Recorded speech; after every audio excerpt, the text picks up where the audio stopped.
When something goes bump in the night and the witching hour causes paranormal fright, there's only one name that you need to know. Call them and away your problems will go. And it's not the Ghostbusters or Mystery Inc. Call the Winchesters. Your troubles will shrink. Supernatural is one of the longest-running paranormal TV dramas, right up there with Buffy, Angel, and the Vampire Diaries. On this Halloween, we take a look at this spooky show and how real-life lore influenced its 15 seasons, while we also discuss with our special guest some real-life ghost stories. Happy Halloween, everyone. It's no trick. Here's your treat. Season 2, bonus episode 2, a supernaturally nerdy Halloween special, starts right after this. Carry on, Wayward One.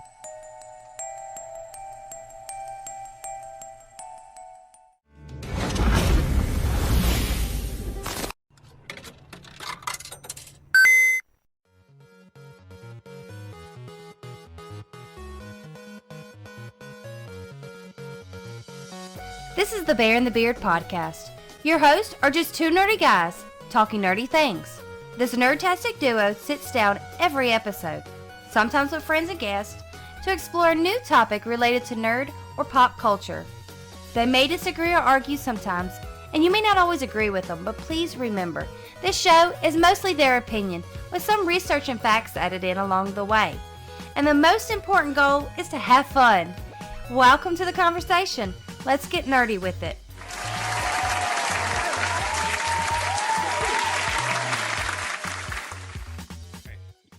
What's going on, everybody? Welcome to a very special episode of the Bear the Beard podcast. I'm joined, as always, by my majestically bearded, faithful co-host, Bearded Brian Guy, the Beard. Brosius Mayo, my guy. Mayo Brosius, my dude. How are you doing today? I'm feeling spooky. Spooky. That's great because this episode is dropping on October 31st, 2021. So if you're listening to it after that, well, this was your treat for Halloween. But if you're listening to it on the day it comes out, we really appreciate you. This is a bonus episode because we are joined by our friend Tanya from Memphis that we met at Mississippi Comic-Con. And she is actually not only the host of the Haunted Tours of Memphis, also the Brew Bus Tours of Memphis. She also has a podcast that will be coming out very soon called The Fringe Factor that we will be promoting as soon as it's available. And she's been a paranormal investigator for 20 years. So Tanya, welcome to the show. Thank you for joining us. Yes, You ever run into the Winchesters? No, not today. Not today. God, that would be amazing. Right? No, thanks guys for having me on. It was a pleasure meeting you guys at the Mississippi Comic-Con. We had so much fun.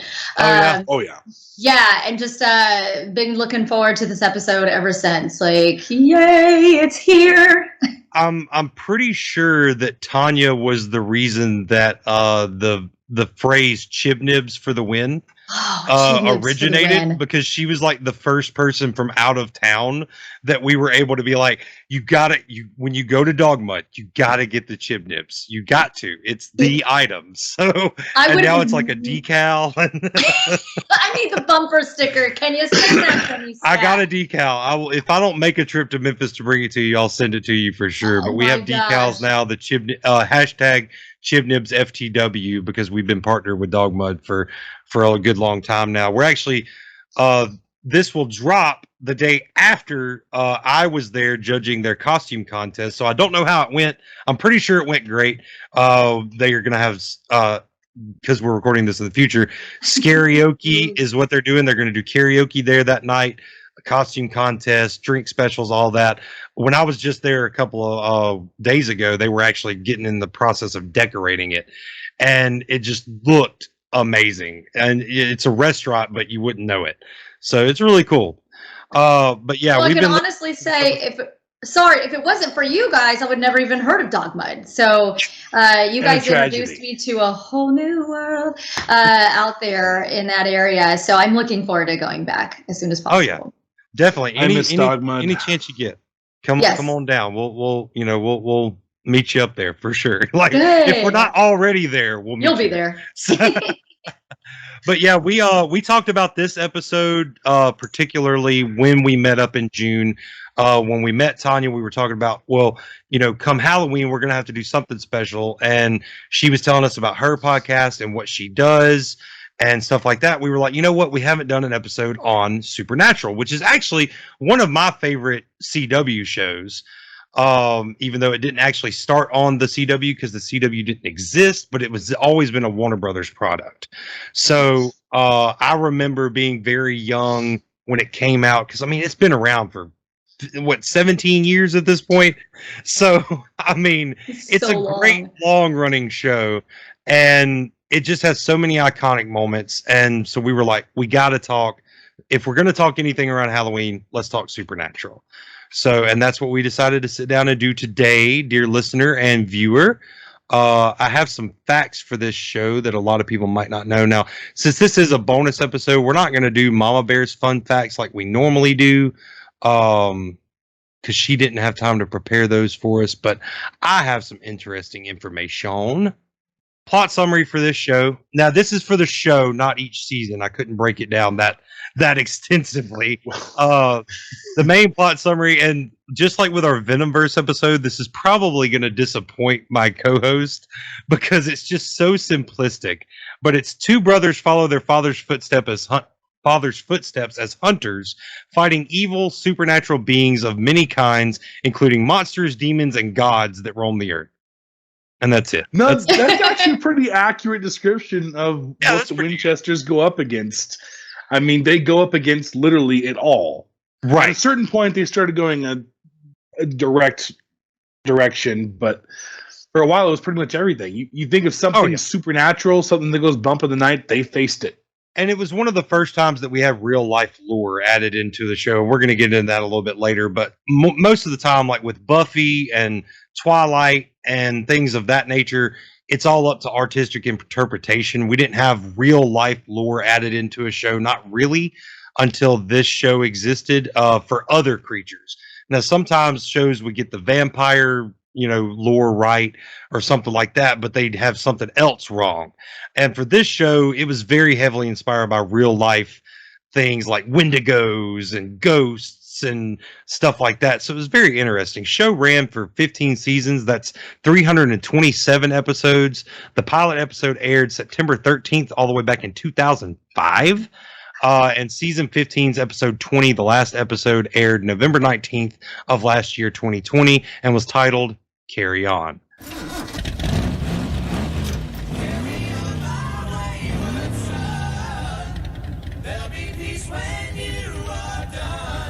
Love this song. So that's really, really long lineage there. The show has won, it has been nominated for 3 Primetime Emmys, including 2 for Outstanding Sound Editing in 2006 and 2008, and Outstanding Music Composition, also in 2006, I believe. And it has overall been nominated for 127 different awards and is the winner of 37 of those awards. So, and fun fact, this is, I guess, one of my fun facts. Did you know that it costs almost $3 million to make one episode of Supernatural? Wow. Really? What? Yeah.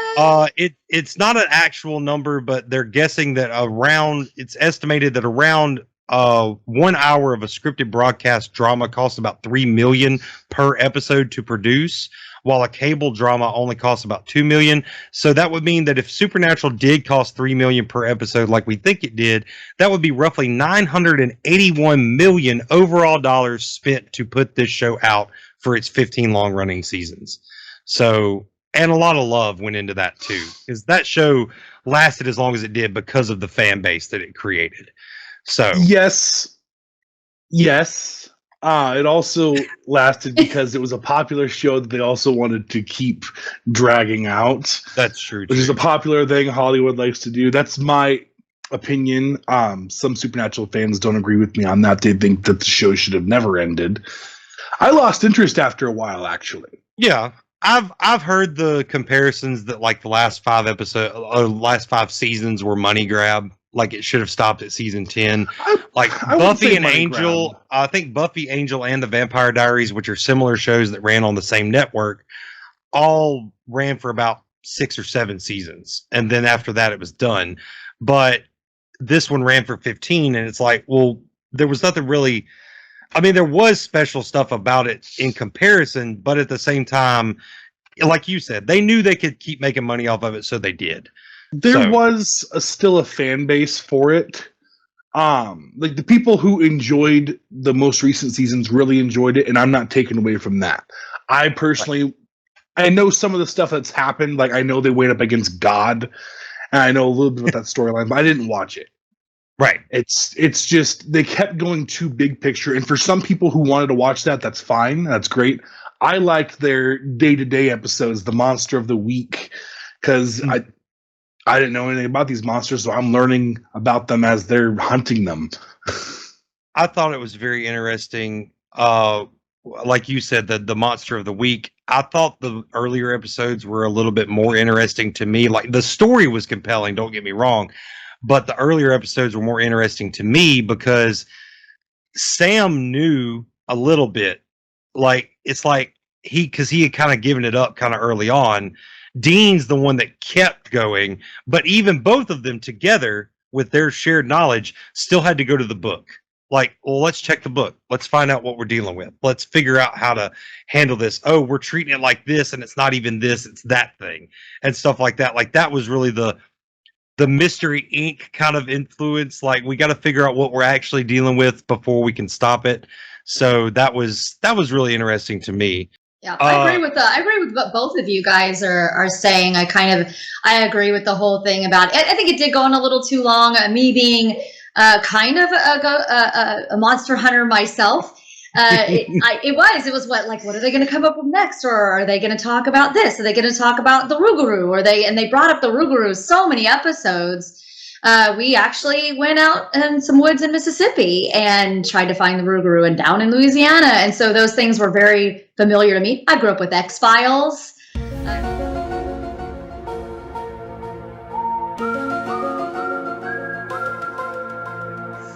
Yes, and X-Files, every show was what was it gonna be next? And I'm a huge aliens kind of buff, so that was huge for me. And of course, I watched all of Buffy. I watched all of Angel. Vampire Diaries, in my opinion, kind of followed suit with Supernatural and went a little too long. They kind of outstayed their welcome and for some of their fan base, but the originals was a lot better than Vampire Diaries, in my opinion.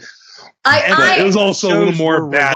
It was the originals, the Vampire Diaries, and then there was like the Legacy or something like that. Mm-hmm. Legacy. So all three of those shows were essentially the same show. It's just about different characters in that universe. Yeah. So I think once originals came out, the Vampire Diaries kind of slid down a little bit. Ironically, I know a bunch of their stunt guys on all of their shows and their stunt directors. A good friend of mine was actually a stunt director for our show that I performed with in LA. So I followed it religiously because I was like, hey, go team. But it did. Like once one came, the other one fell off a little bit. Yeah. I have a theory about that. And I don't know, I have nothing to back this up. I think that the most popular storyline in the Vampire Diaries was when the Michelsons came to town. And then once they kind of left town, there was nothing really drawing people to Vampire Diaries anymore because people fell in love with those villains and they wanted to continue their story in New Orleans. And so I think the originals actually killed the show. Killed it, made a new one. I'm still a big fan of all of it, but yeah, I agree with you. It's all great. My Mama Bear watched the Vampire Diaries. I think I watched the originals with her. I didn't watch the Vampire Diaries when she was watching it. And the comparisons to Supernatural, like you said, they brought up the one thing so many times. They kind of did that. It got repetitive to the point where it's like, dude, you should already know what you're dealing with. Stop. Like, you're supposed to be this expert hunter. Why is this any different? Like, just go and handle it. Be done with it. So that's why they kind of had to go that direction with different story arcs that developed over seasons and stuff like that.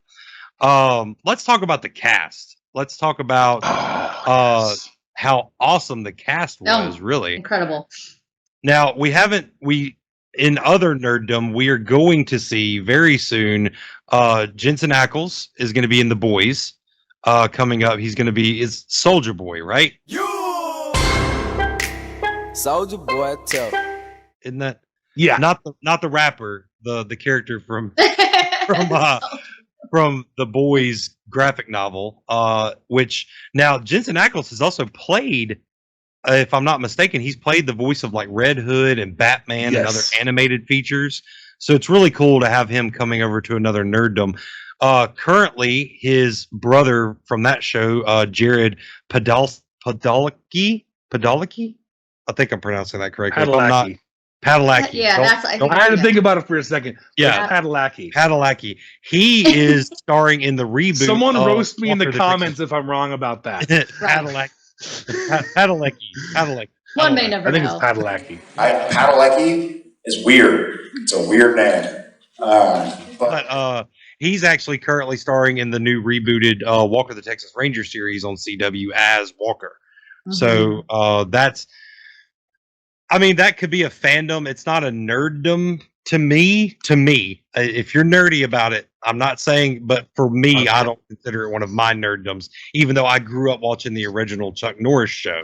In the eyes of a ranger, the unsuspecting stranger had better know the truth of wrong from right.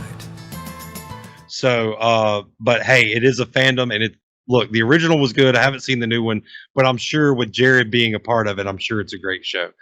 We've seen Jim Beaver, who played Bobby Singer in The Boys as well. Oh, yes. His name was actually Robert Singer in that, because we talked about that in our Boys episode, that the creator is the same for both shows. Mm-hmm. And I didn't know that when I watched The Boys up until we looked at that little tidbit of information, and it just made sense. He had to put him in, and he had to give him that name. Right. Other recognizable faces like Misha Collins played Castiel. He played a great Castiel. I think some of the most quotable lines from the show come from Castiel for me. What the hell happened to you? I found a liquor store. And I drank it. So a lot of TikTok sounds come from him. I actually used a lot of stuff from him when I did my OC Theon on TikTok. There was a lot of sounds he did that were pretty good for that. That was always fun. We also have Mark Shepard, who played Crowley. Mr. Pendleton, I presume. The name's Crowley. We've seen him in a lot of other stuff. He's a really good actor. He was in Leverage for a long time, which is a TNT show that he's in everything. I mean, he's been in like Doctor Who. We need to do another Doctor Who episode, by the way, but that's neither here nor there. He's all like, we got to. Mark Pellegrino, who played Lucifer. I know he's been in a lot. Oh yeah, yes. I fell in love with him in Lost. And he's my favorite. Just put it out there. Talk about his Lucifer for a second. Oh, I can't even. His Lucifer was so great. God, he played that character so great that even I watched a clip and I didn't know the context because it was during the seasons I wasn't watching. But at some point, Lucifer was using the same vessel that Castiel usually uses. Mm-hmm, and even when Misha Collins was playing Lucifer, he played it the way the guy that Mark played it. Yeah, the way Mark plays it. That's how he did it, because the way he played Lucifer was so iconic. Yeah. Best Lucifer, I will argue this with anybody. I know the whole TV show is popular. Best Lucifer ever. I beg your pardon. I will die on that hill. He was my favorite character. Like, it was Castiel until Lucifer came in, and I was like, what just happened here? I can see that comparison. I can actually see where I can see where his portrayal, where Mark Pellegrino's portrayal of Lucifer influenced the show Lucifer, because he's that very charismatic, but it's more charming, like the fact that he gets to be on Earth kind of changed the tone of that show. And we really need, I don't know that we need to do an episode on Lucifer, but I know that Ori is a huge fan of Lucifer. We might need to like chime in on an episode with her or something. So we definitely need to check that out. They put out the last season, so yeah, Netflix is finally put out the last season. But there was a lot of characters who actually, a lot of actors who portrayed different characters because of the fact that in the show there's this whole thing about vessels. Mm-hmm. And I remember early on that was a real big thing about Sam. Sam was actually created to be the perfect vessel for Lucifer. Mm-hmm. Yes. And that whole the yellow-eyed demon was sent by, what was her name? She was like the first real big bad. Wasn't Lilith, was it? It was Lilith. Was it Lilith? Lilith sent the yellow-eyed demon to make sure that Sam became the vessel for Lucifer, so that like 7 seasons down the road or what, it was really, really smart the way they did it. And like you said, like people got to play more than one character. We had like Ruth Connell, who played Rowena, who is actually Crowley's mom. But she had like the whole thing where she would channel different things and stuff like that. It was really cool. They did some really fun stuff with it. I do agree that when it took the turn of it was just always demons and always this dark kind of end of the world thing, it just went on. Exactly. In my opinion, the apocalypse. Come on now. Always an apocalypse. Can we get past the apocalypse? Or can we? I don't know. Yeah, I agree. I agree. I wouldn't have minded if they had an apocalypse every season, or there should always be a big thing every season. Yes. But every episode shouldn't be, we need to get this piece or we need to make this deal just to fight this thing. Do the day-to-day episodes where they're hunting from town to town to town to town to town. Because that's what I love about the original ones. Them impersonating FBI agents and all that stuff. Yes. I mean, one of my favorite episodes was actually a Bobby Singer episode where we got to see him handling all the incoming calls, and because he's like the central hub for like a lot of hunters. Mm-hmm. Bobby Singer's character was guy. Actually probably my favorite character. Talking about when they were impersonating FBI agents, I remember, I think it was the first episode, they impersonate Agent Mulder and Agent Scully. They use those names because they did. I lost it. It was awesome. Agent Mulder? Agent Scully? So you guys are like Mulder and Scully or something, and the X-Files are real? No, the X-Files is a TV show. This is real. Talking about characters that played more than one part, and talking about the whole Armageddon thing, the apocalypse and all that, Rob Benedict, who played originally, he was Chuck Shirley, who they thought was just a prophet. And that was so meta when they brought him in, because he was writing books about Sam and Dean and writing books about their adventures.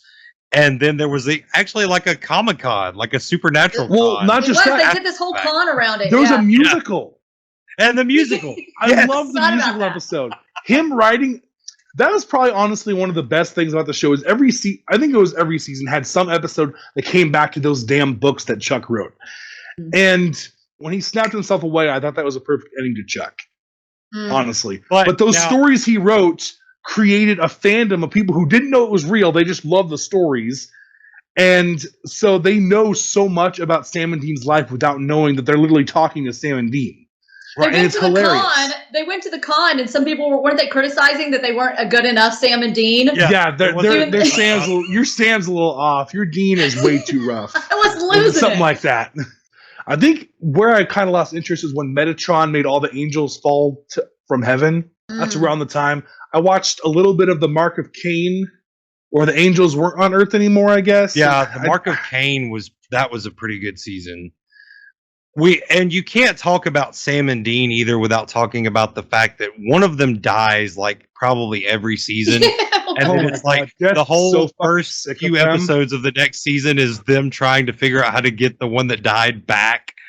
And there's even the season where it's like at the end of the season, it's like, hey, we need to make an agreement that if one of us dies this time, the other one doesn't look for him. And then that one didn't look for him. It was Sam. Sam went into the cage with Lucifer, and Dean said, all right, I'm going to go live my life because I promised Sam that I wouldn't come look for him. And then Sam pops back up on Earth and is mad at Dean that Dean didn't go look but that was also reversed too, because Dean went to hell.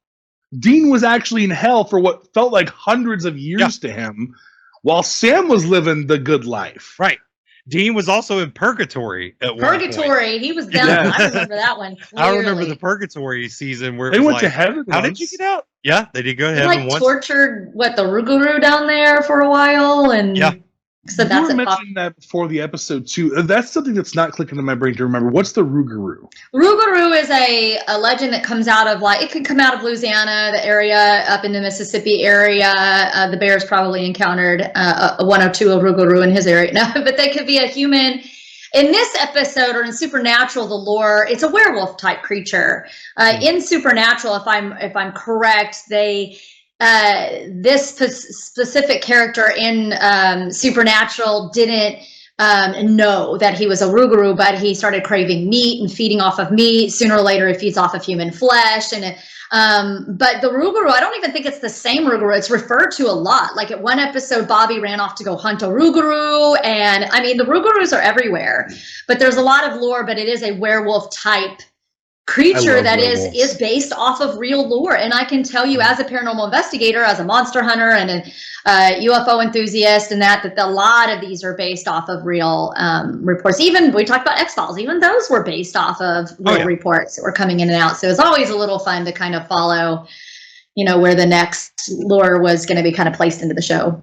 The I didn't miss story to me sounds it closely relates to the Wendigo. Yeah, which is the Wendigo is supposed to be a spirit, though, that it takes over someone's body and stuff like that. Correct.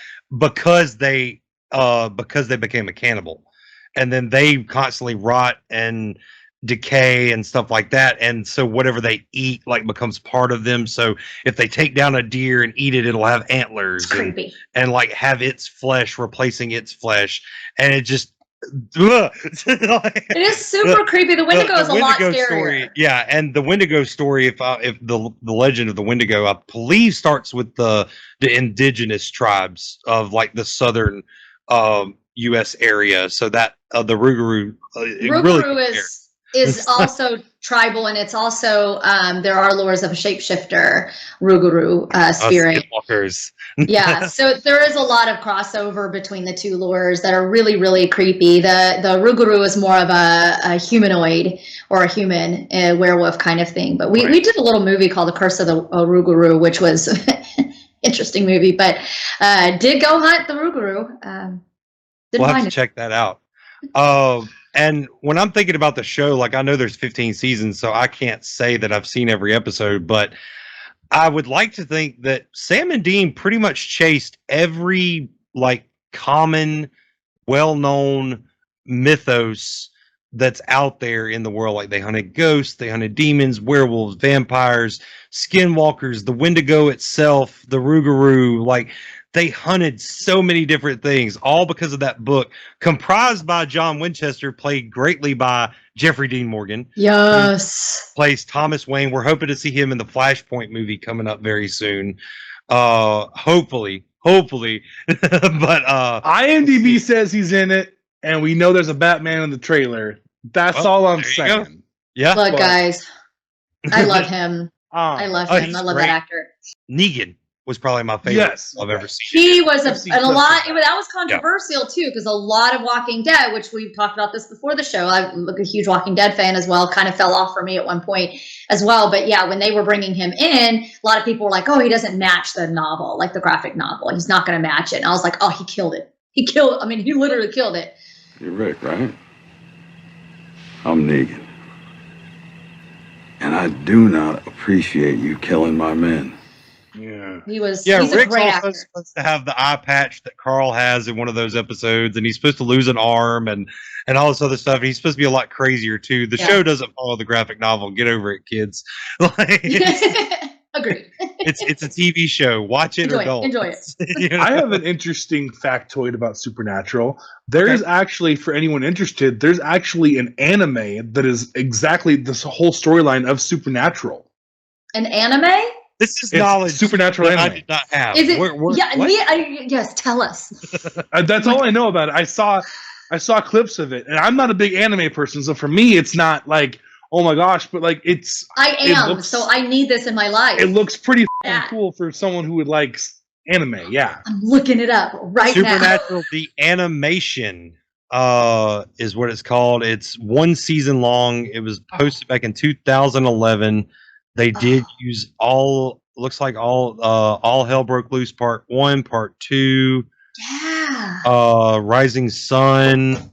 Yeah. Where can we watch this? I need to know where to watch this. I don't know. You want to watch it now? Want to have a watch party? Go and watch it on YouTube for $1.99 per episode. Vudu, same price.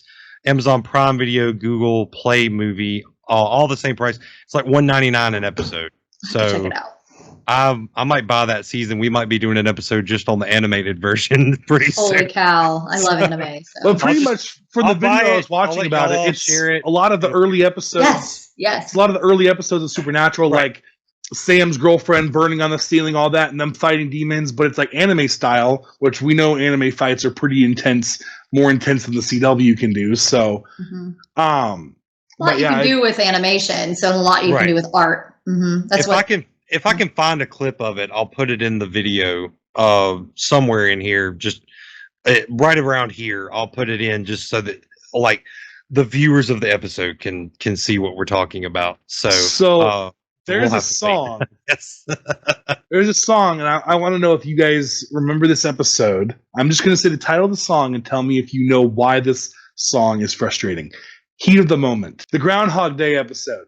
Yeah. Where Sam kept living the day over and over again, and every time he wakes up, Heat of the Moment is playing on the radio, and Dean dies every single day. It didn't really fit. You're right. Now that I'm thinking about it, it was really a hilarious episode at all. I loved that episode. The music choice for a lot of the stuff they did was on point though, and that might have been the reason. Like it might have been meant to be funny, like as a hey, this is just it was playing on the alarm clock. Yeah, it was a trickster messing with them basically, right? And I think I could be wrong about this. Of that character too. I don't remember the actor's name that played him, but that was a very good job. Think that might have been the episode where they found out the trickster was actually the angel Gabriel. But I could be wrong about that. There was an episode where they found that out. I think you're right. I think that is that episode. I think you are right as well. And then he also shows up later in another deity episode where he's pretending to be Loki. That's what I was about to say. He did pretend to be Loki, and that threw me off because I love the whole Loki thing.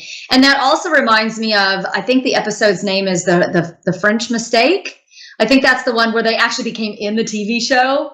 Yes. And wasn't that Balthazar or somebody that did that to them? But that's one of my favorite episodes because here they are stuck in this like their own show. With the trickster. That was actually the episode they found out the trickster was Gabriel. Okay, because that's they what didn't I'm realize. Thinking of then. Yeah. And then because they encountered the trickster many, many times, and then something in that episode gave them the hint. Oh, this isn't just some trickster deed. This is actually an angel. Which one are you in the up family? And that was Balthazar. Kind of right. I thought it was Gabriel. Watching them not know how to act was funny. We need to get all three of that crap. What? That's how he does it. Oh yeah. Do we really need all these lines? I mean, I think we've covered it.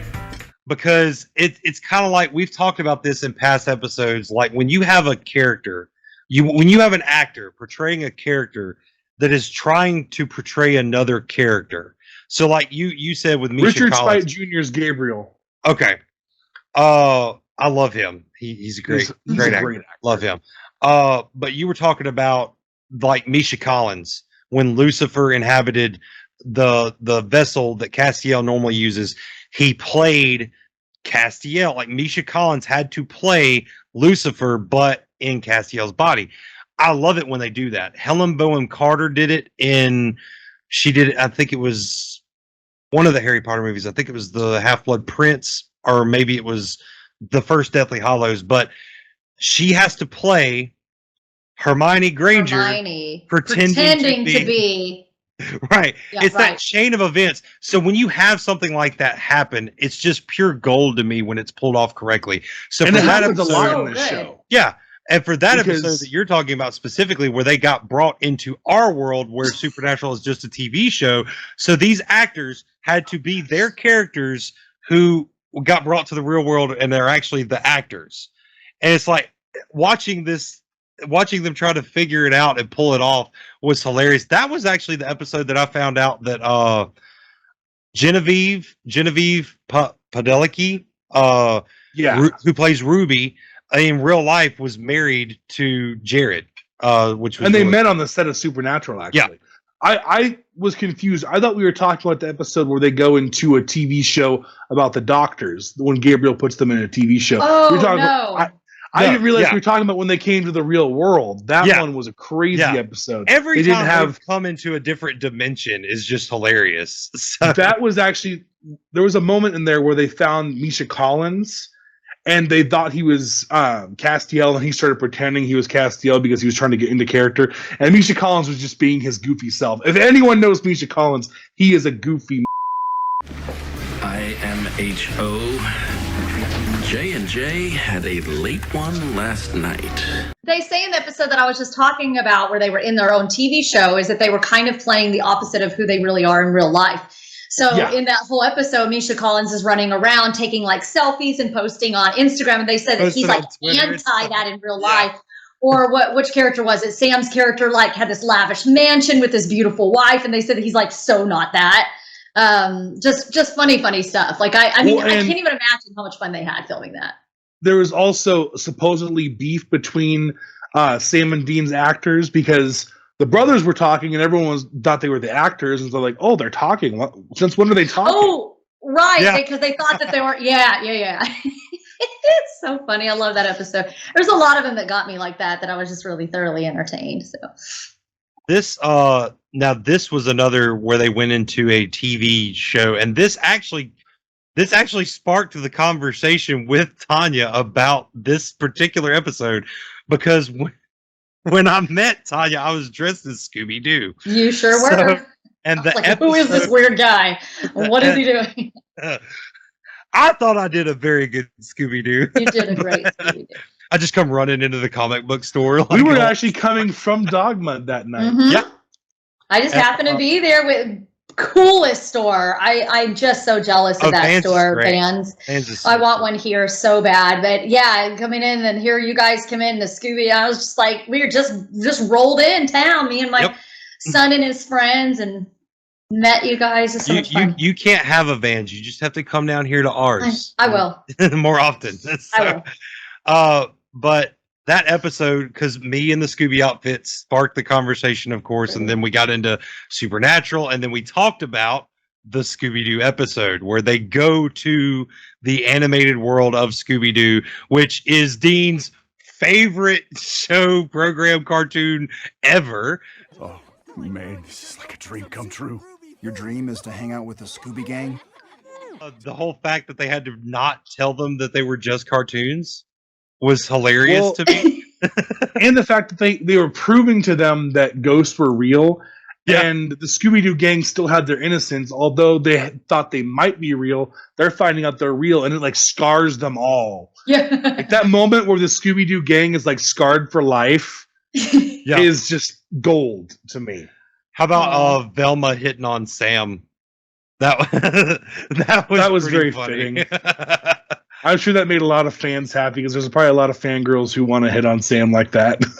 Could you imagine like if every the one of creators them of Supernatural actually created a alternate universe of Scooby-Doo based off what happened in the Scooby universe after Sam and Dean went there and put that out? He's like, Warner Brothers, hire us. We have good ideas sometimes. But and I find like a really personal attachment to the episodes, plural, of when they're bringing in actual ghost hunters on Supernatural. Yeah. You mean like the Ghostbusters? Yes. I love their name.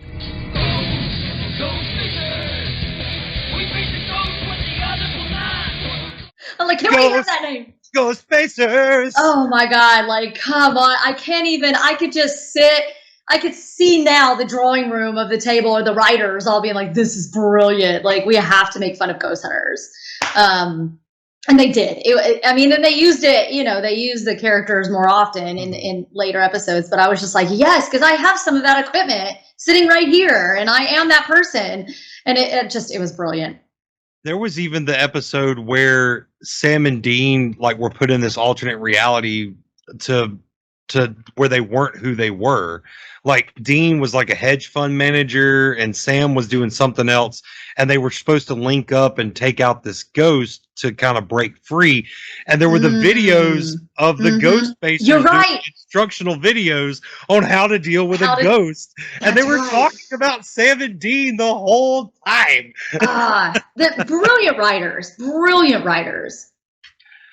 I love the Ghostbuster episodes too. That was really fun, a really fun thing, and like the fact that they got to teach them, like, no, you're not actually gonna hurt a ghost with this. You gotta line salt and do the iron and all that. It's like, no, what are you talking about? How do you have? Who are you? Are you some competing television show? I don't know.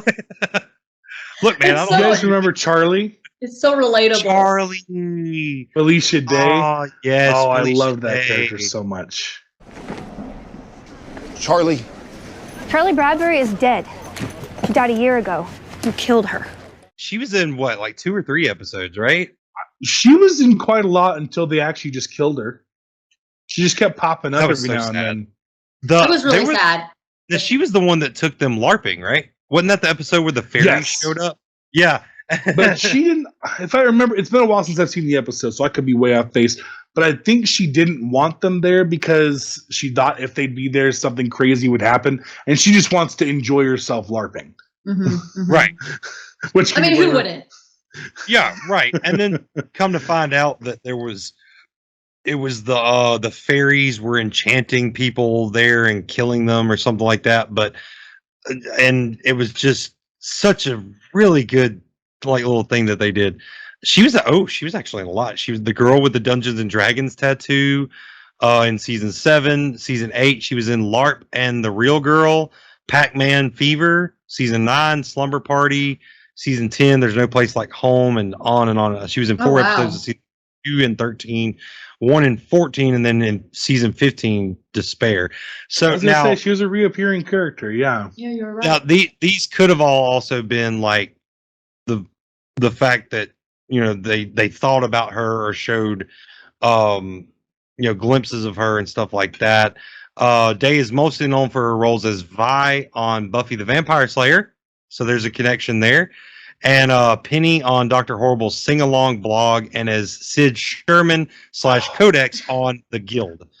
So, I just had to put a little plug out there. If you've not seen the sing-along blog, Dr. Horrible sing-along blog, definitely give it a watch. You can search that on YouTube. It's like 45 minutes long. Neil Patrick Harris, Felicia Day, Nathan Fillion. It is hilarious. It's a low budget with a high quality cast little musical. And it's right on YouTube. You can find it. What's the name of it again? Dr. Horrible's sing-along blog. Oh man, yeah, gonna have to watch that one. What's the oh man, I know a lot of the songs from that too, just because of Pandora listening to comedy stations. Laundry day, see you there, under things tumbling. Here's a fun fact, just since we're talking about Felicia Day and the Buffy connection. She's actually the 4th Buffy cast member to appear in season 7 alone of Supernatural, along with James Masters, who played Spike. I love him. Carpenter played Cordelia. Yep. Harry Groner, who played Mayor Wilkins. They were the first 3, and that wasn't just the only 4 that showed up in the show. There were tons of actors from Buffy the Vampire Slayer and its spinoff show Angel that appeared in the franchise. So I love Angel. Oh my goodness. Angel was a really good spinoff series from Buffy too. Oh my goodness. Very well done. We can't talk about Supernatural without talking about Baby. Because this 1967 Chevrolet Impala would turn out to be the most important car, the most important object in pretty much the whole universe. We can't. Like, we cannot. Oh, the Impala. Can you just right now put up the picture of us getting to meet a version of Baby? That was really cool that was there. Yeah. Right. I remember, didn't we ask them, like, at the con, they of course had this replica of Baby that had been restored and built, and it was actually drivable, had all the weapons, like you'll see it, you're seeing it in the picture. But didn't we ask them if they put a little green army man like in the door panel? and stuff like that. Just to and make they said it they didn't that go much into that place, much just so they didn't detail. go to that detail. And I was like, shame. Oh, well. But that was really cool. That Impala, that Impala. It's a character in and of itself. Yeah, it is. There was the whole episode that was filmed from the viewpoint of the car, from Baby's perspective. I think the episode was actually called Baby, where the camera, it's almost like the filmers just took the camera and set it on a part of the car or in the car and filmed all the other action that was going on from the perspective of the Impala. No night moves me. Just let it wash over here. Just take it in. So, I mean, that right there cements the fact that it is a character among itself. That it was played by a car, but it was a character. So there was a whole time where it got completely demolished or whatever, and Dean was actually really depressed because he needed to rebuild it. You guys remember that at all? I do. Yeah, I remember several. Dean's baby. Yeah, I remember something about the car getting destroyed or something, and many of us cried. I'm a car person. How it got destroyed? No, I'm trying to think of that one. I didn't know there was an episode from Baby's point of view. I'm gonna have to look that one up. Yeah, I don't remember that one either. So Let me I had find to look out that what. up. I mean, I jumped into the middle of a season just to watch the not supernatural. It's a supernatural episode, but the Scooby-Doo episode because I'm like, they're crossing over to Scooby-Doo. I had to see this. Yeah, that's one that you have to see for sure. It's super cute.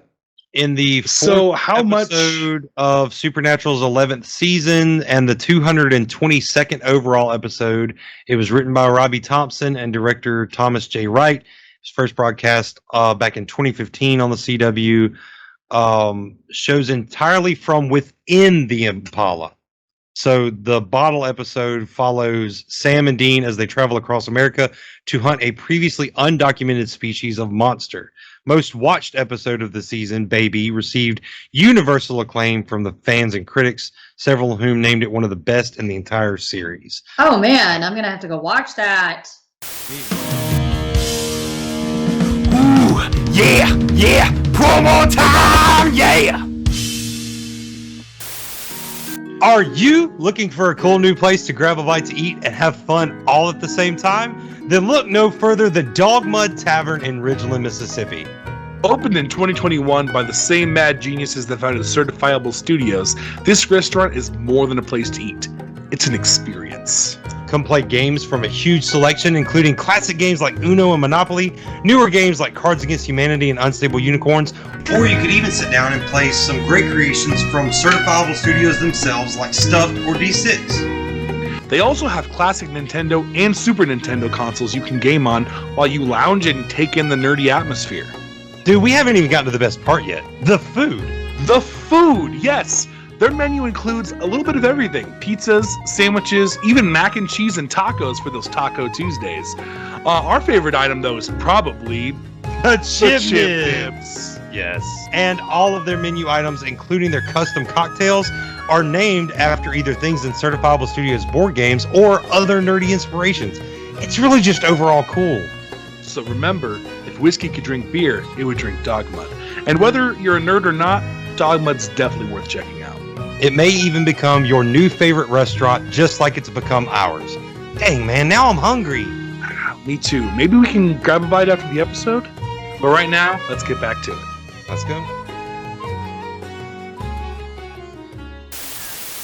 Need to know so many tears, so many laughs. This show is just incredible. But we do have a paranormal expert with us. And so I'm wondering how much, as someone who knows this kind of stuff and is watching it, how much did they get right? How much was kind of like, oh, that's cringe?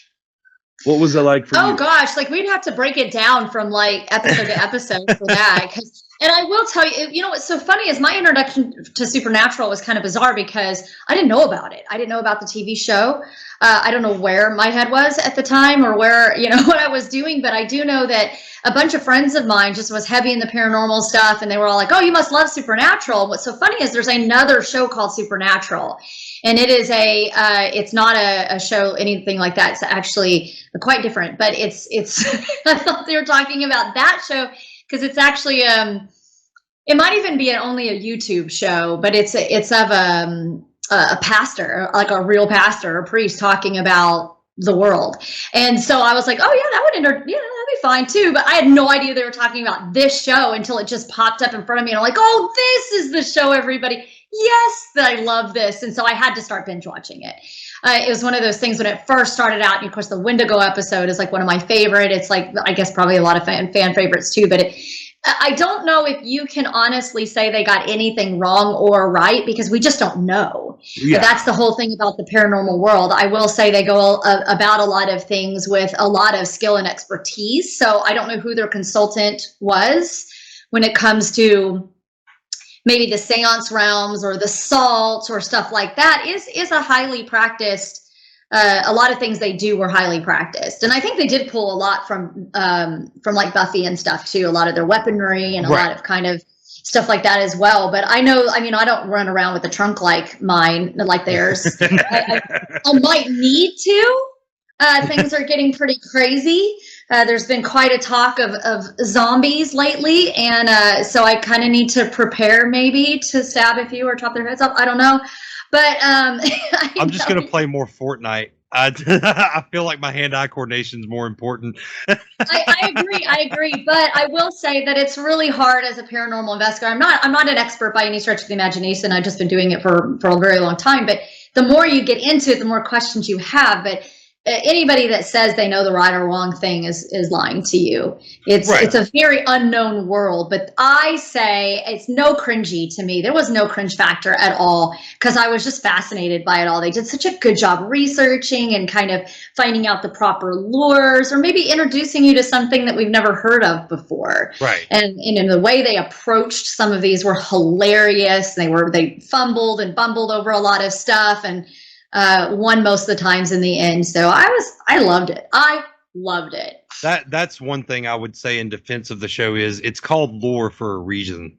It's called lore for a reason. So there is no scientific fact to it. So you can't say it's wrong or right.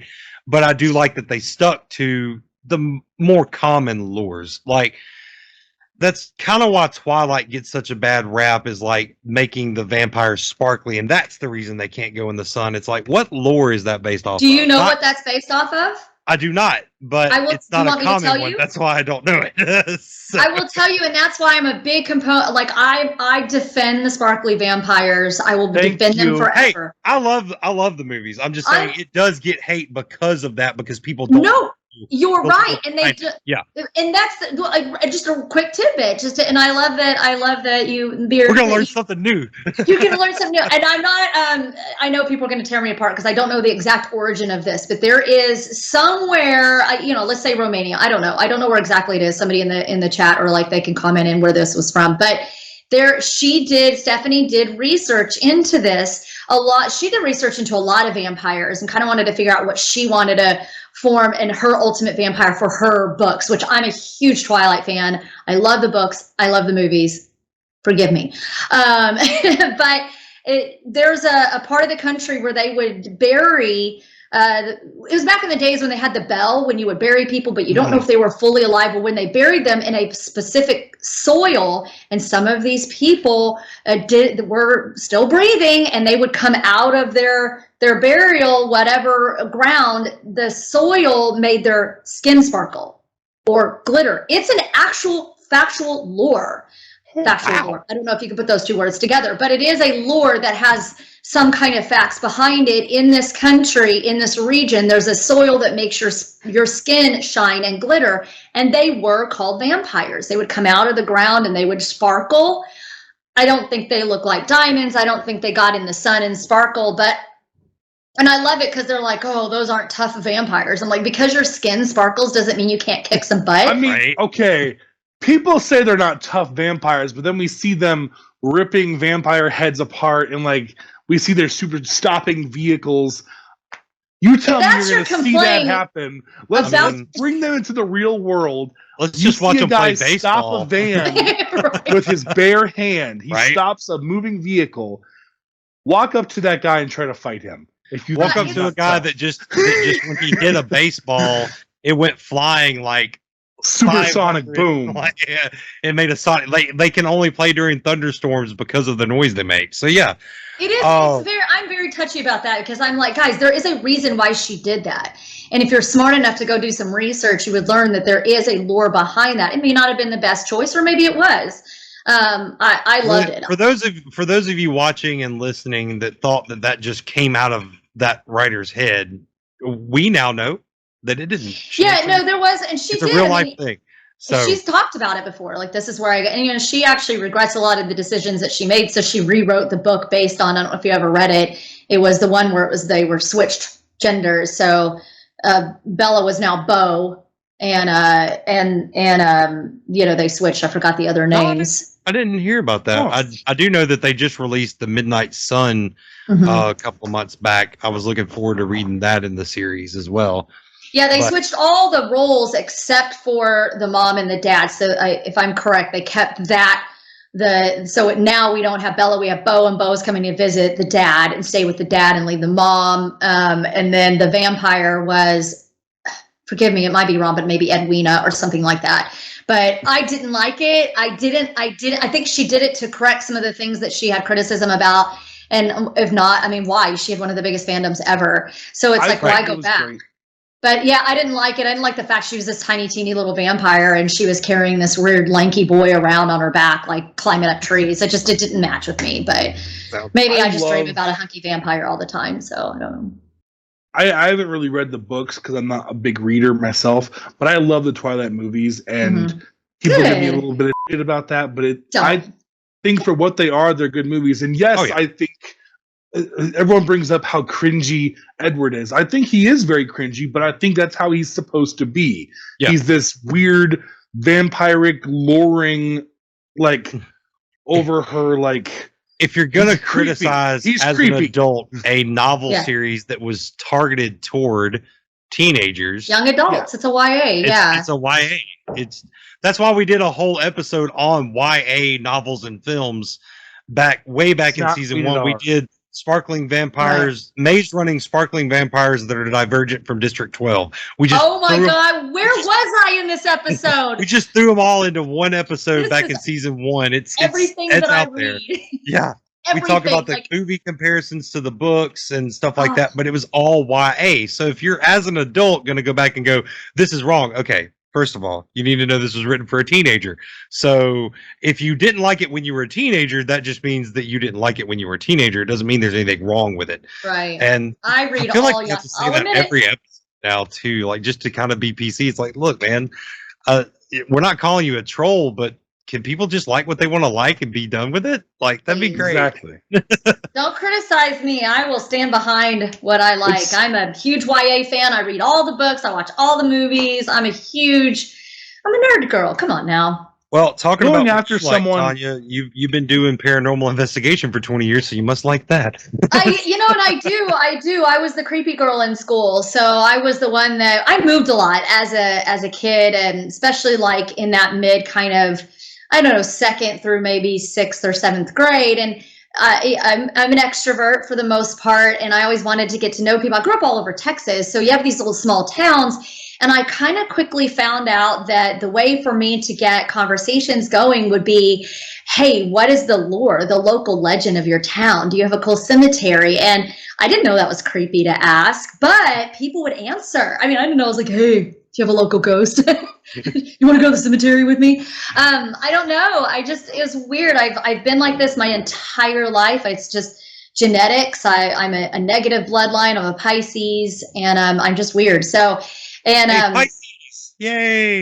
We rock, man. We're weird, we're crazy, but we love life. We're passionate, and it's one of those things where it kind of led into learning all these lures and learning. That's my favorite thing is local legends. Out of everything is local legends. I got into the whole alien UFO scene for a while. It still freaks me out. And, kind of led into the monsters, and Bigfoot is my boy and, or girl. And, they got to make babies somehow. And Sasquatch can be what Sasquatch want to be, yeah, whatever. And it just led down this weird path of like, before ghost hunters were even on TV, before any of this was like a big deal, I would even watch before Ghost Hunters. I would watch like Most Haunted. And that was the craziest kooky cringy show. You want to talk about cringy show? I love them. And then, Ed and Lorraine Warren, who were the pioneers of this, that actually brought in like from your occult side and your seances and those kind of things into bringing equipment into it. They were really the ones who was kind of like, oh, I can put a camera out, a big camera, and I can go to these places and I can do this. And so I started doing it in college, and then now it's just a full-fledged team, TAPS family members. We have our own haunted tour company now, like you said, and it keeps going and going. So Supernatural's right up my alley. And I don't take it too serious. I mean, I do take my job seriously, but I don't take myself too seriously. And I can watch shows like that without criticizing them. They're fun. It's not written to be criticized. That's the thing. It's written for entertainment. Everything on TV. Yeah, you're right. Even some of the news programs nowadays is written for entertainment purposes. At that, all of them.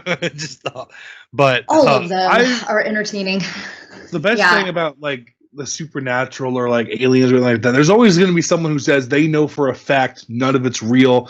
Things are just as they are, and you can't know that because everyone who's ever like just as far as just gone online and looked stuff up, it gets creepy and it gets real quick.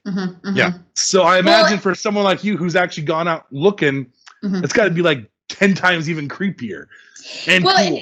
It is cool. And the interesting thing is like we not only do we do places that we want to investigate. I love architecture. I love history. I am definitely born in the wrong era.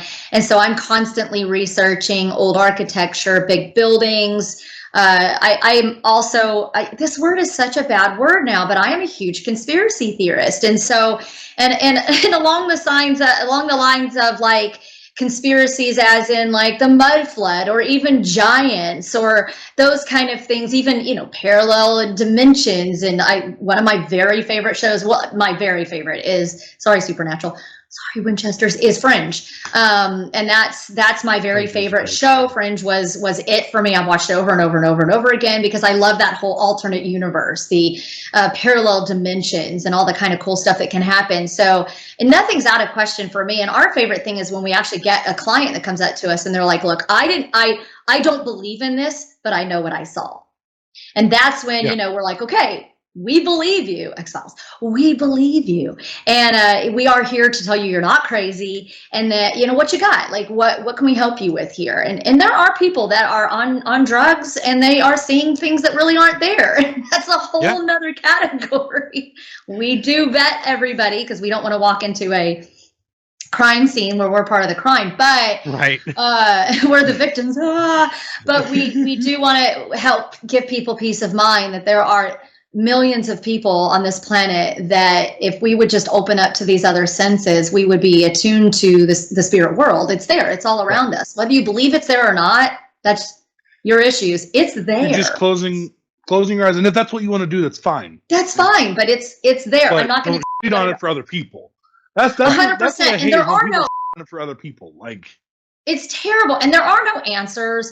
We don't know for sure. Maybe we'll never know, or we will when we cross over, whatever that may be. But I'm not gonna discount anybody seeing or feeling or hearing or experiencing these encounters. And it's fun. It's fun to see all this and experience.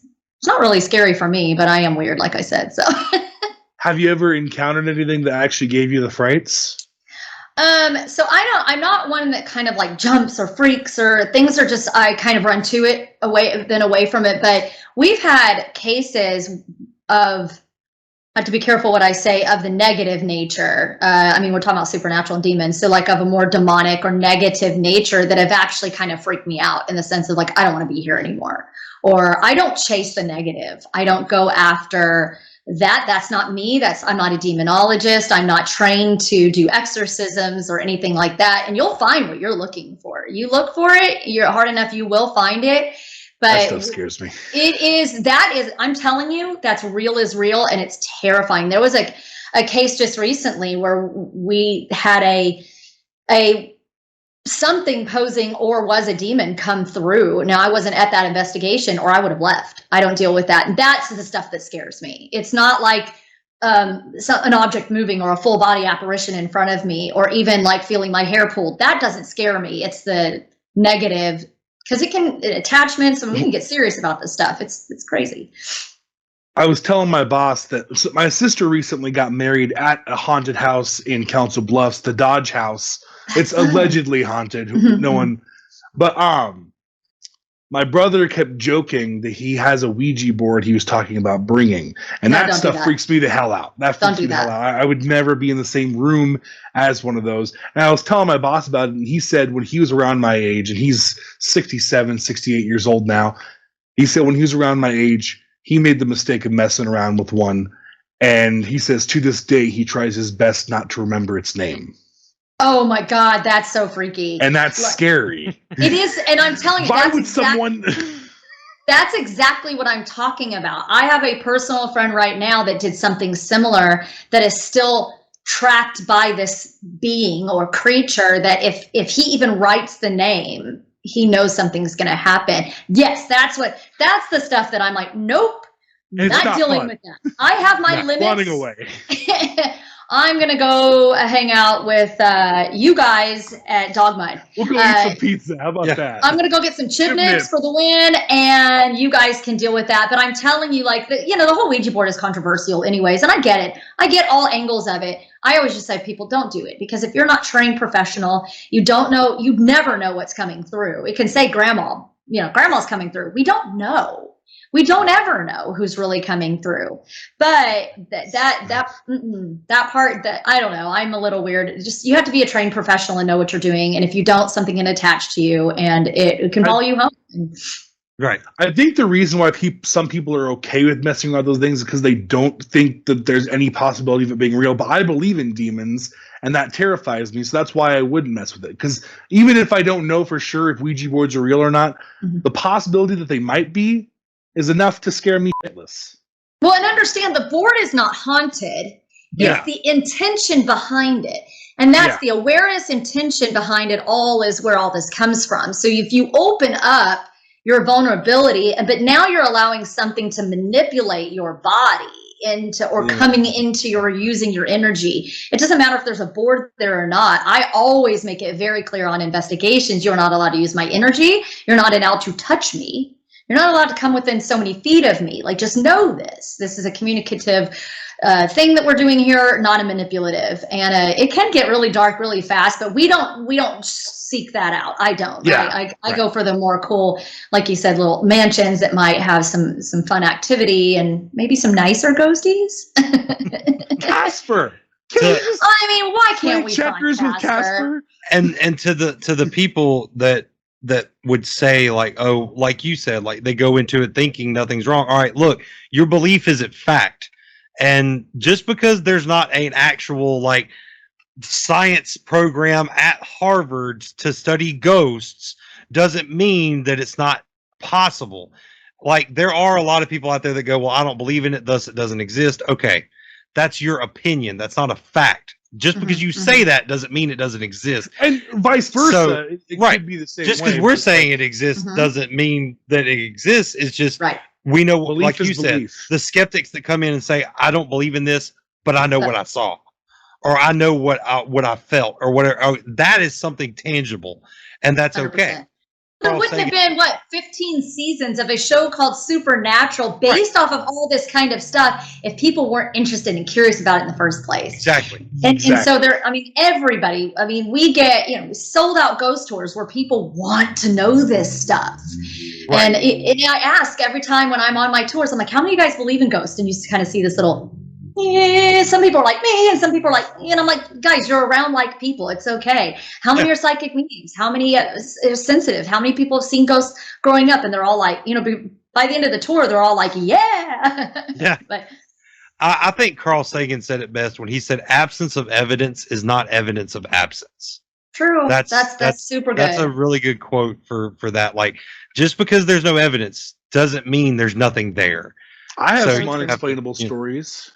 Yeah. Now, some of them could just be said, I was a child, whatever. But No, I mean, but I'm South, so I know I have some. well, in our childlike states, whether that is when you're a child or as an adult that kind of finds your child spirit again, you're into you're more perceptive. And as Pisces, we're known to be more open into the spirit world. And I'll tell you, we're one of the only cultures of Western society is one of the only cultures that actually shuns this kind of mentality. A bunch of other countries and cultures, especially this time of year, embrace the dead, embrace the crossing over process, embrace ancestors and ancestral heritage in their house, and embrace the fact that everybody sees spirits and it's okay. For some reason, we've grown up here in the United States learning that that's not a good thing to believe in. You can actually get locked. I mean, we do panels and stuff at cons. Before COVID, we were traveling all over. We had a paranormal cruise out of New Orleans, and we would get at least once or twice a con, we get a young kid come up and say, oh, my mom put me on medication because I see dead people. And I'm like, what? Where's your mother? Like, let me talk to her. Like, don't do that. Don't stifle our creativity. We have more than these senses that we think we have. I mean, Native American culture has how many, like 100 and something senses that they say they can feel. A lot of Indian cultures believe that as well, that it's just not our, sight and touch, and that we can't, what are we seeing? What's out of our spectrum that our human eyes can see? So we need to kind of open up and learn that there's just more than what we are.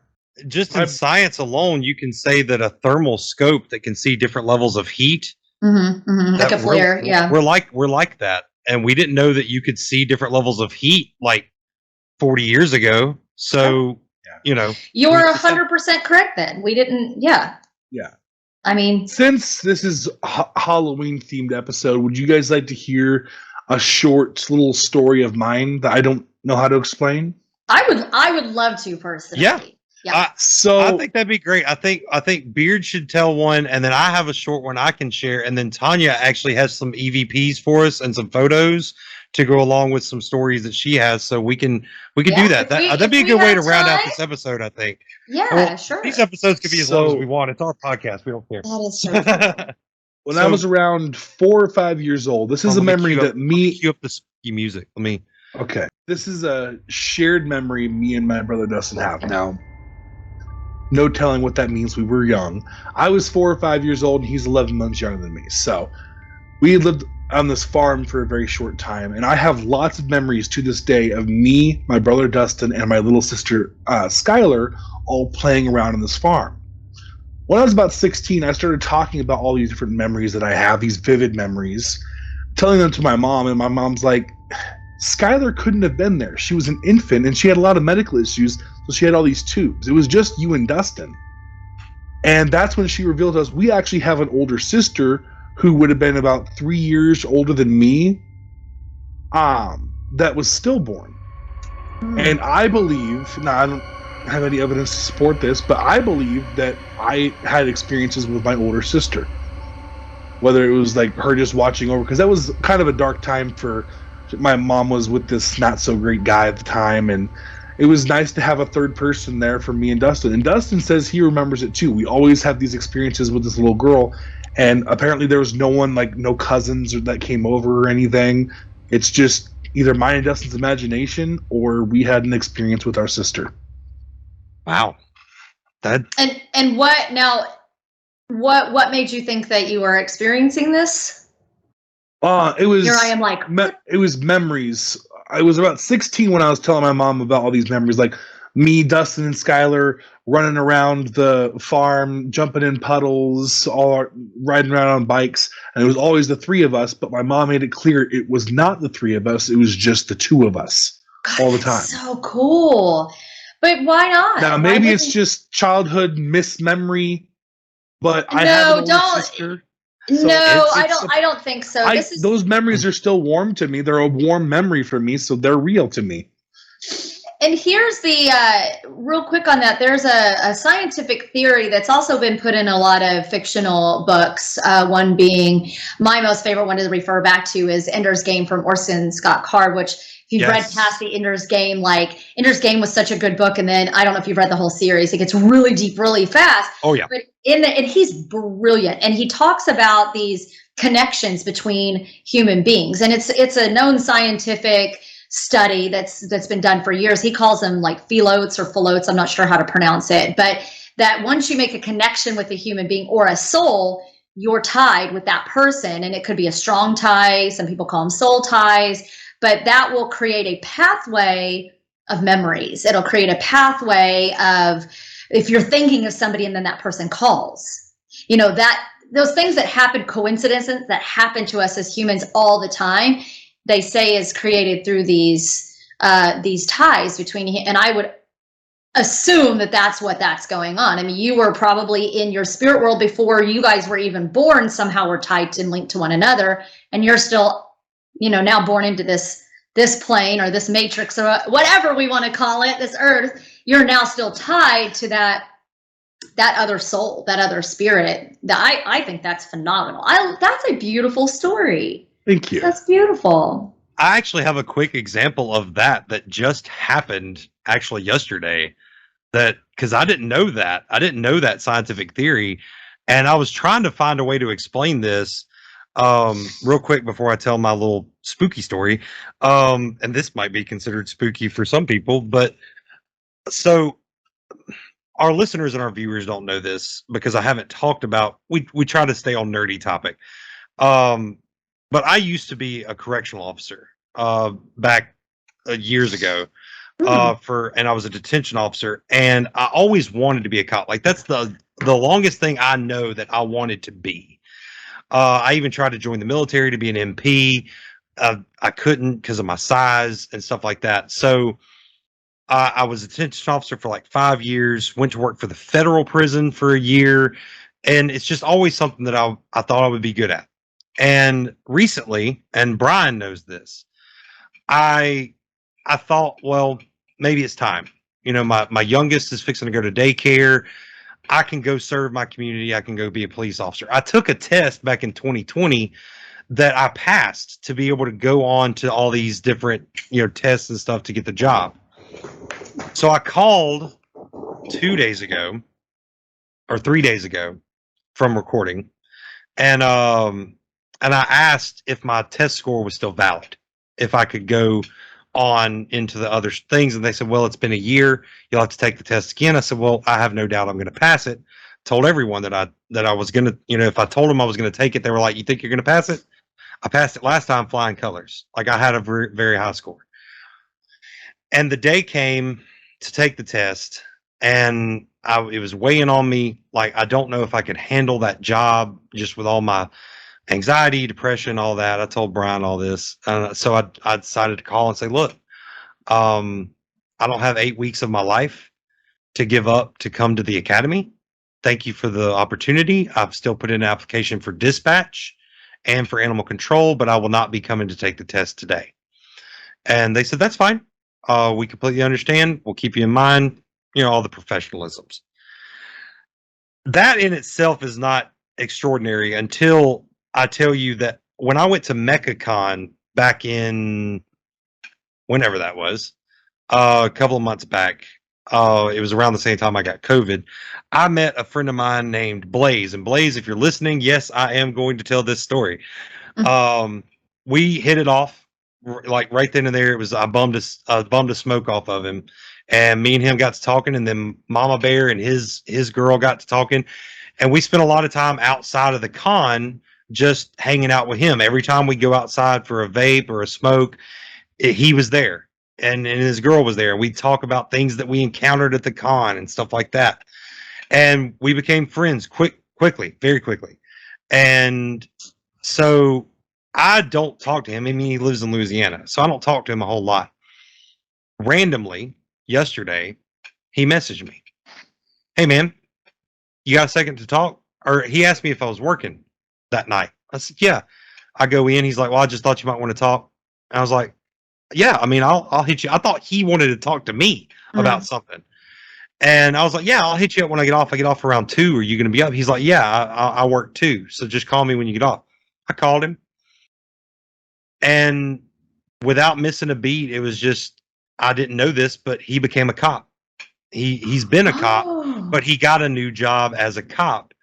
And I told him, I was like, man, that's funny because I just turned down an opportunity to go and be a police recruit. And he was like, well, why'd you turn it down? And dude, I'll tell you, no lie, I think we talked for an hour just about like my concerns for me becoming a cop. And he's like, man, you got to put some of that stuff out of your head.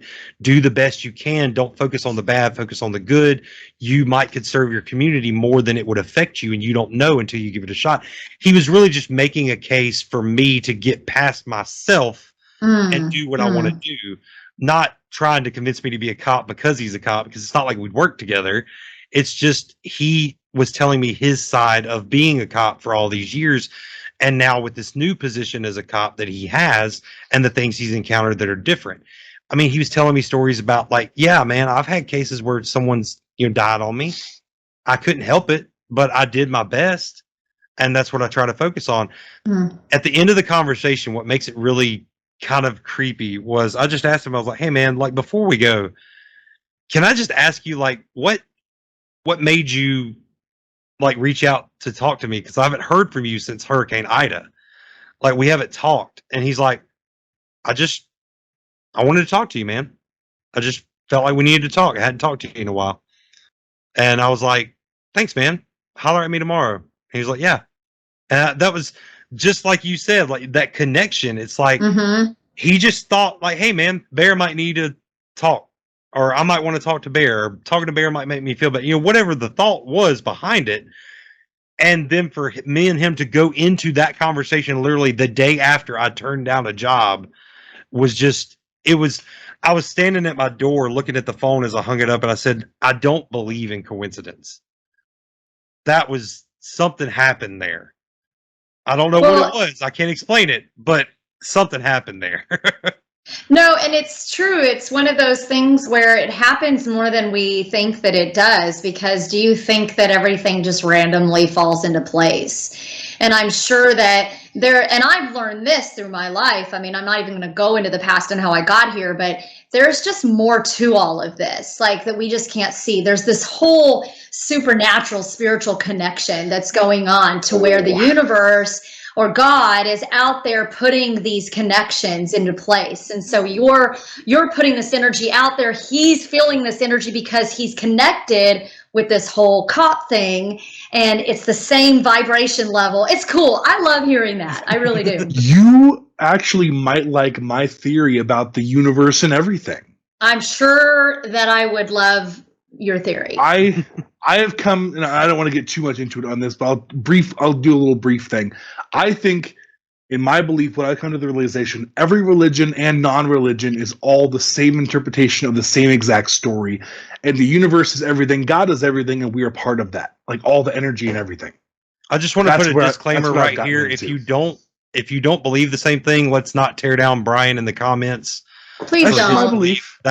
My belief is that your belief is correct. That's your interpretation of the story that's going on. No, but it's the truth. It's so funny because it's a very growing up in the 80s, and I was the 80s and early 90s.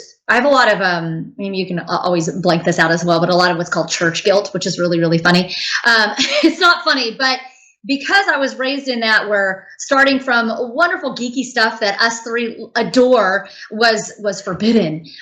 D&D was of the devil. And so I was raised with the backward masking and all this crazy stuff, and New Ageism is horrible. But when you really kind of get to it, New Ageism it's not the word anymore, but that's exactly what you were describing, to where I was supposedly, raised that all is God and God is one was a very bad thing to say. And if you really kind of break it down, and it's actually a quite beautiful thing, because if you think that the whole God, the whole energy is flowing through all of us at all the times. We have that mentality to not be God, is not what I'm saying, but to have that connection with one another, and the connection with the universe, and the connection with the spirit world. And it's not scary. It's not freaky. It's not woo-woo. It's really cool. It's beautiful. And honestly, down to a scientific, not that I understand science, I'm not a science guy at all. But when I hear sciencey people talk about it, like, we're all made up of atoms, everything's atoms. So why is not atoms themselves God? Or in a way. no, you're right. I mean, we have the energy of the universe. We have a lot. Everything's all about vibration and energy. And I know that sounds woo-woo to maybe some of you out there that are listening to this, but trust me, I used to feel the same way. But when you kind of break down those molds and those stereotypes that you have that you were grown up with, and you really realize that things are beautiful. Yeah, we have a beautiful connection, and I think that's where, I call it the love particles need to come out more often, because right now we're being divided in so many different categories, and we're not loving one another. We're not letting that love energy flow. And I know I'm not all about peace and love, and because I'm a warrior too, and I will fight for what I believe in, but I fight out of passion and love. But I do believe that the stronger you let go of fear and hate, the more you bring in all the geeky, nerdy, fun stuff or whatever you love, it'll make your vibrations higher and make you happier. And guess what? You're going to connect with other people. You felt, your friend felt you and wanted to reach out to you. For some reason, your friend subconsciously felt you, and you're feeling your sister who is, never been able to join you in this life, but it felt, in the spirit world. And I believe that. I full-heartedly believe it. I do. And it's beautiful and it's wonderful and it's fun and exciting all at the same time. And we get to connect with TV shows like Supernatural. Yes. Yeah, and we get to enjoy stuff like that without being crazy about it. Like, come on, people, have fun. Like, life is too short. It's why people always ask me, because I am a Christian woman, and people are always like, how can you believe in God and Christ and still hunt ghosts? I'm like, because I can. Like, I'm not bound by it. You can believe in it and also believe that there's something bigger around it. Come on, God is big, and it's just like the universe is huge. We are not the only thing being whatever that is out. We connect with that. God gave us this universe or matrix, whatever I'm still not clear on what we're living in yet, but let's take advantage of what we were given. And I think we're here. We need to be way out here, but we could go on a whole nother episode with all of it. to kind of talk on the how can a Christian believe in spirit? Well, if you believe in God, then you believe you have a soul, and you believe that soul has to go somewhere. And if you believe in God, you believe in the Holy Spirit, which means you believe in a spirit.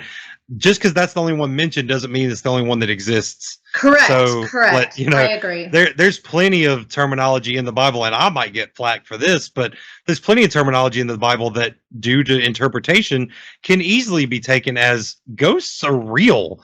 Just because they haven't gone to heaven or hell or whatever yet, then that doesn't mean they're not stuck here.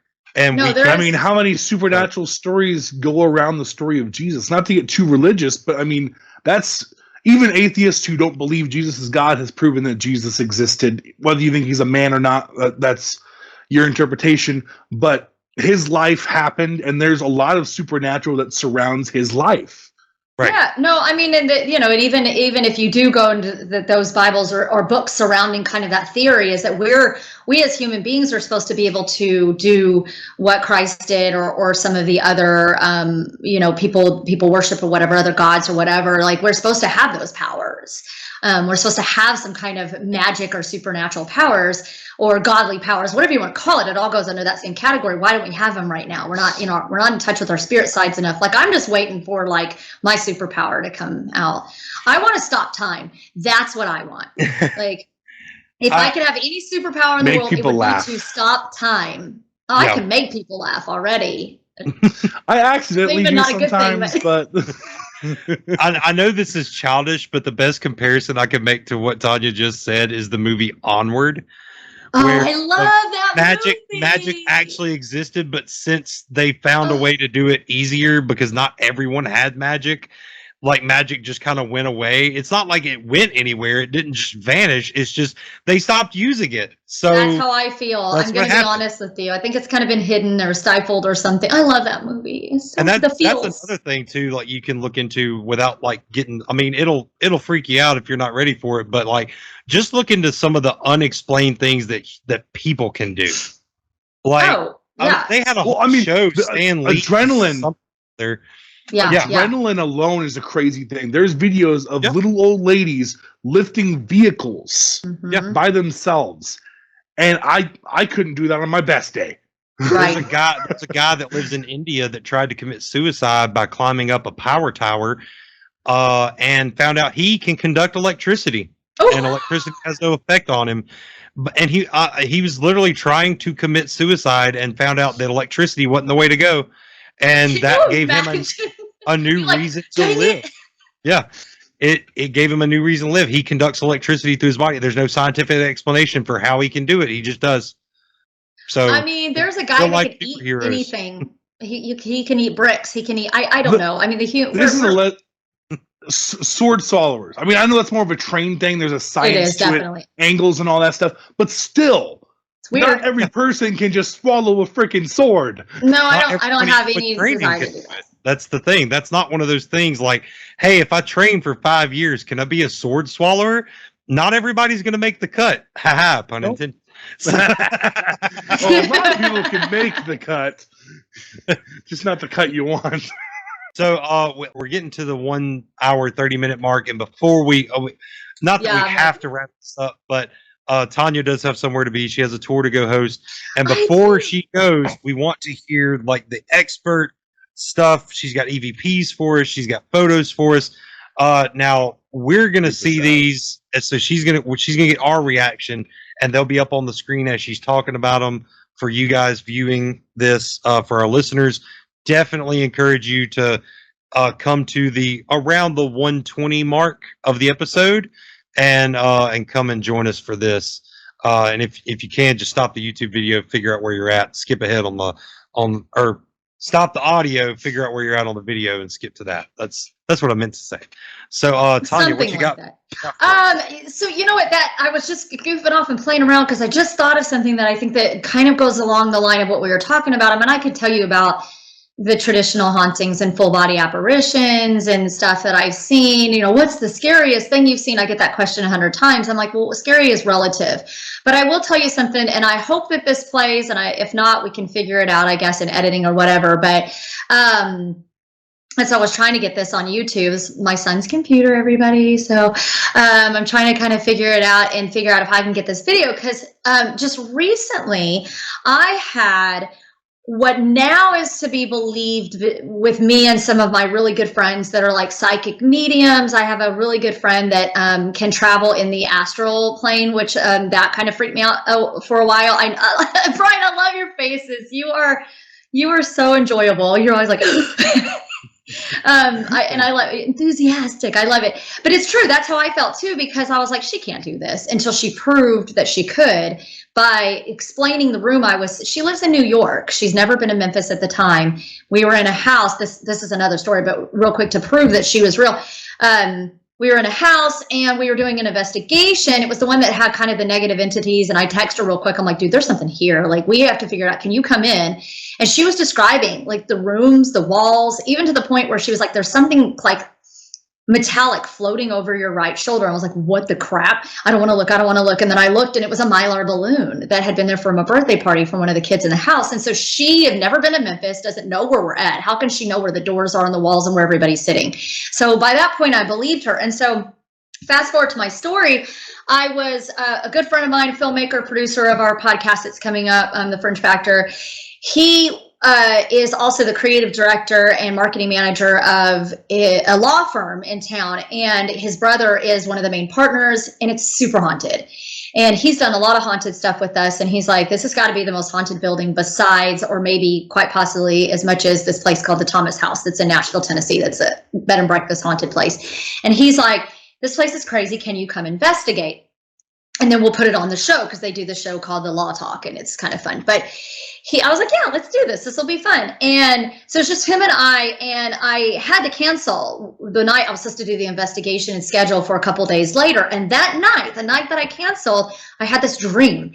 And I had a dream to what now we believe I actually astrally traveled to this law firm. I've never been to this building. I don't know what it looks like on the inside or outside.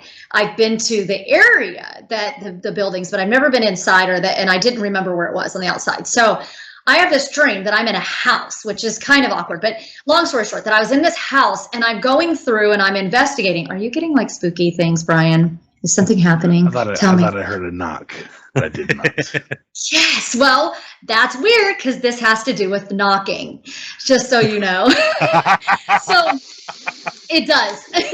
So I'm in this dream and I'm going through, look at me, like, get your campfire like stuff and popcorn or whatever. We got this really good campfire story here, but no, it was very weird for me and kind of, it was kind of spiritual, it was neat, but I'm going through this dream and I'm walking through this law firm that's this house turned into this law firm, and I'm seeing a lot of like brick and like brick fireplaces, and everywhere that I look, it's decorated for Christmas. And this was like a month or two ago, so it wasn't near Christmas. It's decorated, I mean, beautifully, trees and like this weird Santa and this garland and all this stuff. And I'm like, why is this place decorated for Christmas? This is so weird to me.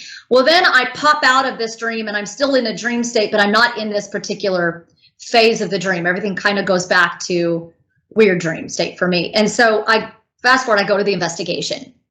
And our friend Josh is walking me around. He's like, let me show you where everything happens. Let me show you the facility. Now, this is a building. It's not a house by any stretch of the imagination. However, it kind of looks like a house on the inside. It's got brick everywhere. It's got fireplaces that are kind of faux built into this building. And we go into this back room, and all of a sudden I turn to my left and there's nothing but Christmas decorations everywhere. They're not put up, they're like stored, but there's garland, there's full decorated trees. We go into this back room and there's more, and there's creepy Santa in the corner. I'm like, Josh, I'm freaking out right now because I saw this place in my dream and I've never been here.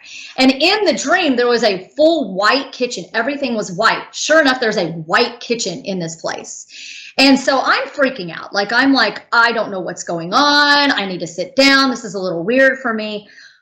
We get into the investigation, and this is where I hope I can pull up this YouTube video to show you guys the evidence. But we are now sitting down and we're just doing a simple recording, and we start hearing knocking on the wall next to us. And I'm like, did you hear that? Yeah, I heard that. And I'm like, okay, but it's in the room next to us. So we get our equipment, we transfer over to like the podcast room, which kind of looks like what you guys look like now it's where they do all their podcasts and everything's set up and all the lights and everything. And all of a sudden we hear knocking from the next room. I'm like, well, I guess it wants us to go to the next room. So we get up, and at that point, all of his fancy camera equipment that can last days without the battery running out because he's a filmmaker just drained.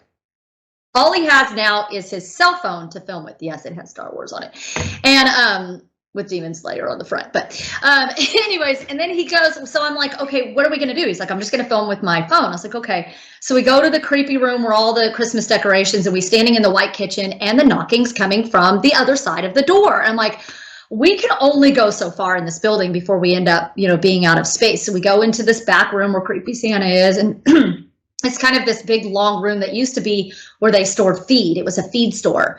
And so it looked like barn doors and stuff. And we're in there and we're set up and we're like, okay, you got us where you want us. This is as far as we can go. Do you want to make your presence known? Well, my friend who can travel in the astral plane is now via text with me. And she's like, I'll come in and play with you guys. And so she's like, okay, I see a man. And I see him, he's wearing overalls. He has a white shirt with his collar rolled up, and she goes, he's got a big heavy set of chains in his hand. And I was like, okay, weird. I said, are you the man with the chains? Not long after, we get this big bang bang on the wall, so loud that we felt it, like in my seat, I felt like the floor shake. I have the video of it. It's not as loud as it was there, but I'm telling you, it was the weirdest thing. We went recently back as a paranormal team and did a little more of a further investigation, and I was in that room again. I don't have that footage, but it wasn't as loud anyways, but I was in there with my friend Kevin. I'm like, my friend Kevin is here. He's an investigator. I told him about you. Are you here? Can you show him how you banged the chains on the wall? Because that's what my friend said, that he took the chains and they hit real hard in the back end. She said, she said she saw him force his chains against the wall. And so it did. It happened again the second time we went. And but let me see if I can share this screen. You guys just started thinking, got me thinking about all of this, because being that it was a dream and I saw all this. Been here, Josh. Can you hear now? That, Yep. Hey, Okay, here's the video. Well, that's the good part. Let's get to the video. that you that had the chains. Were you did you have to carry them, or were they attached to you? Did you have to carry them?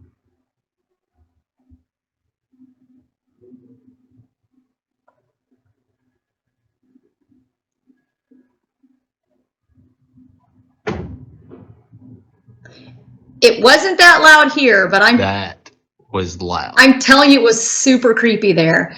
I almost felt like I felt it. I'll rewind it. Yeah, I saw it. I feel like I saw. I don't know if it was just the camera moving, but right when it hit. He jumped because he's a big scaredy cat. Yeah, because let's see. Yeah, let me get it.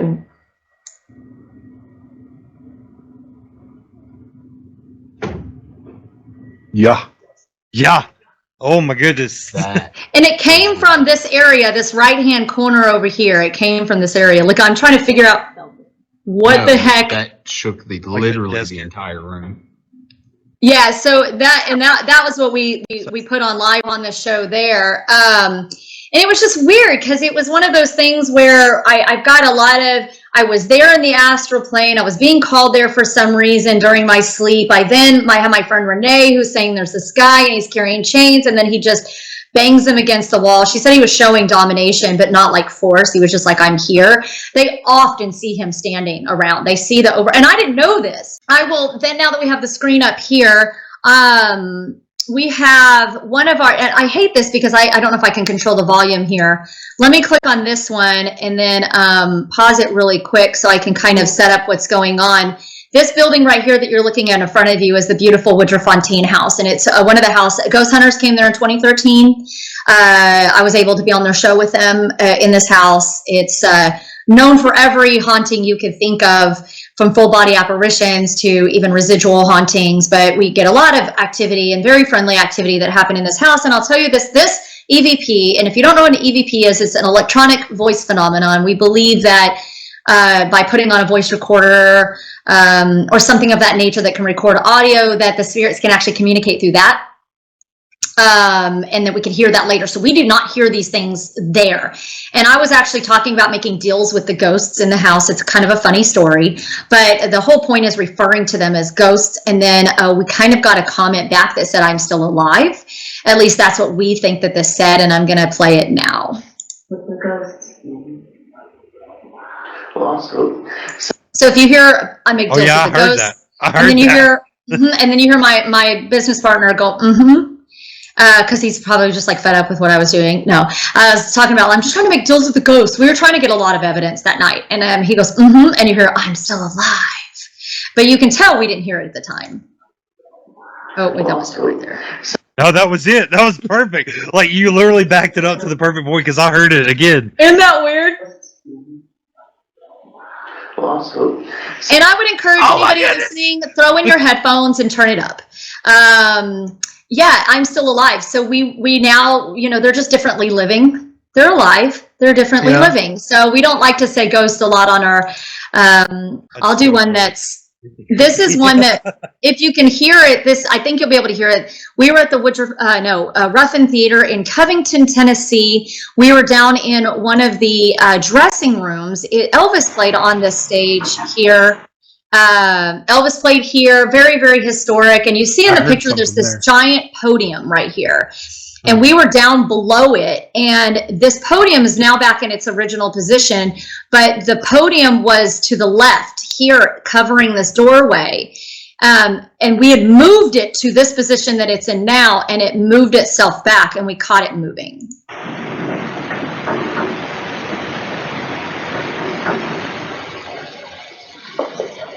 So you could hear me afterwards go, what the heck? Because above us is this sound of something moving.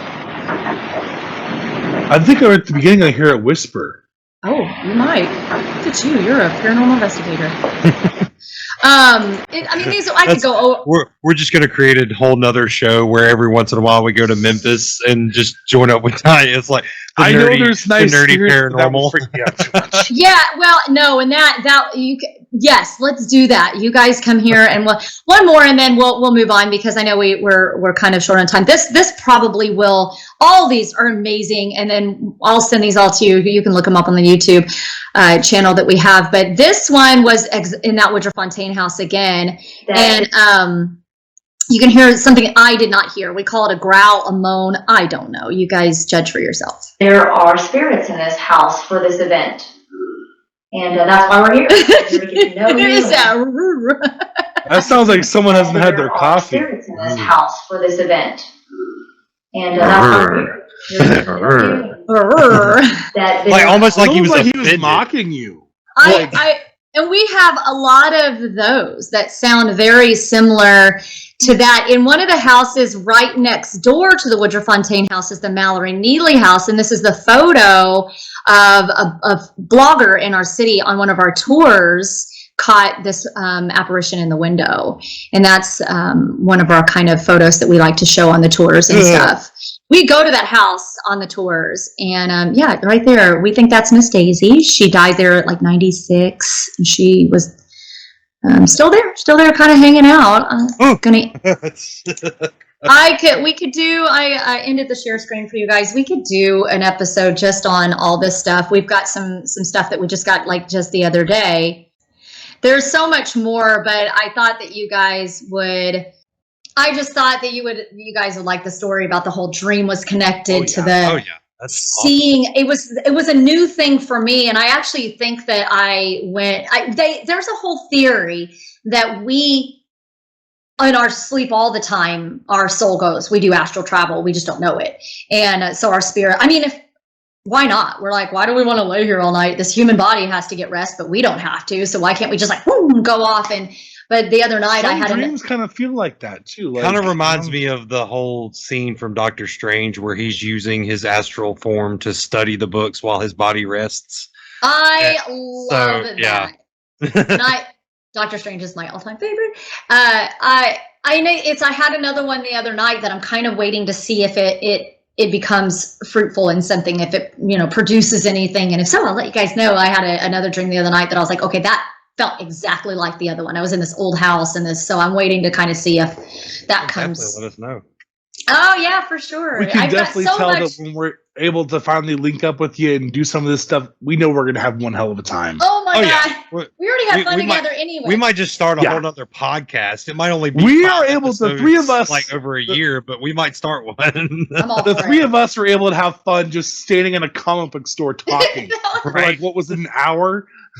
That was such a great time, and I would have never found out a lot of things. The Dogma, the Chibnibs, your podcast. Mama Bear, tell Mama Bear I said hi. I'm still upset I did not win the drawing, but life goes on. There will be more. More. No, that was amazing what you guys did. Raised all that money. We actually wound up raising more money with Dog Mud at their International Batman Day. I don't know if we mentioned that in an episode or not, but we raised another $550 for Children's Mississippi Hospital with Dog Mud. You guys, that's amazing. You guys that's just incredible, and what you guys do just brings more awareness. And I hope, Brian, you can move closer, and but we'll definitely. Possible. Yeah. We keep joking with our friend Ori. She just needs to find a way to come kidnap me. Right? Okay. Well, guys, this was an awesome bonus episode. Listeners, viewers, hope you enjoyed it as well. This was your treat from the Bear and the Beard podcast for this year's Halloween. I really hope you enjoyed it. I'll leave you with this because I would like for us to do another episode like this eventually. So we don't want to get too much into it, but I will tell you that even the largest skeptic in the world, Harry Houdini, spent a lot of his life after his magician career going around trying to debunk other magicians that were claiming that their power was real.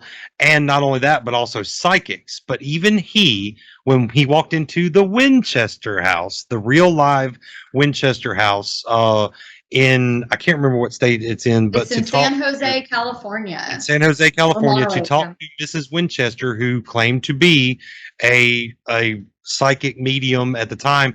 Even he walked out going, nothing to disprove here, essentially. Now, that's not exactly what he said, but he looked shaken by what he witnessed in that room that was sealed off to the public. So even the biggest skeptic in the world himself saw something on that day. And that connects us back, of course, to the Supernatural episode. The Winchesters get their name from the Winchesters. There's the whole cult thing that happened in the show. Hope you really like the show. Tanya, thank you so much for joining us. Thank you for the EVPs and stuff. I I'm a little creeped out, but I'm all right. No, you're good. You're good. It's perfect for Halloween. It's spooky season. It is.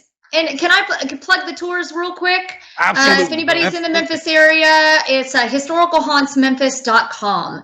And all the rest of the information that you said before will be linked in there when the podcast is up and running. Of course, you guys will know instantly because we'll we're going to put have all the links for the tours and stuff in this episode, so you can find those in the episode description as always. The YouTube, anything like that Tanya sends us, it'll be there. And when she does get her podcast up and running, The Fringe Factor, we will announce it on our show. We'll have a link to it then. Just really appreciate having you. We'll collab with you guys. And then whatever you guys need me to do, even if I have to get with Ori and we'll come kidnap you, Brian, I am all for it. And that's honest to God truth with you guys. You're the real deal. And I'm looking forward to working more with you guys. Looking forward to it as well on our end. But in the meantime, we do got to get out of here. I feel like Dean. I want to go eat some pie. So we're going to get out of here. I've been the Bear. I've been the Beard. Remind you, as always, to stay awesome, stay bearded, and much love. Oh, and for this episode, stay curious. And stay spooky. Stay spooky. And we'll see y'all next time. Until then, we are out of here. Boom, cut the check. All right.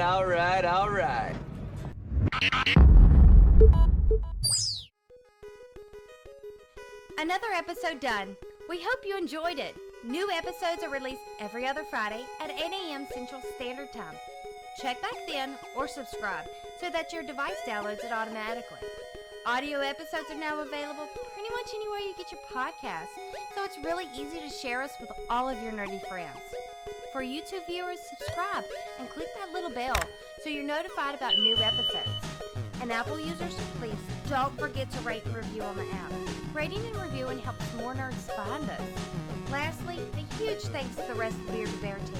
Head researcher and graphic designer Mama Bear, Master of Marketing Han Brolo, and all of the geeks of the round table and friends of the cast. Thank you all so much. I'll get you next time, nerds. Until then, stay awesome, stay bearded, and much love. Bye!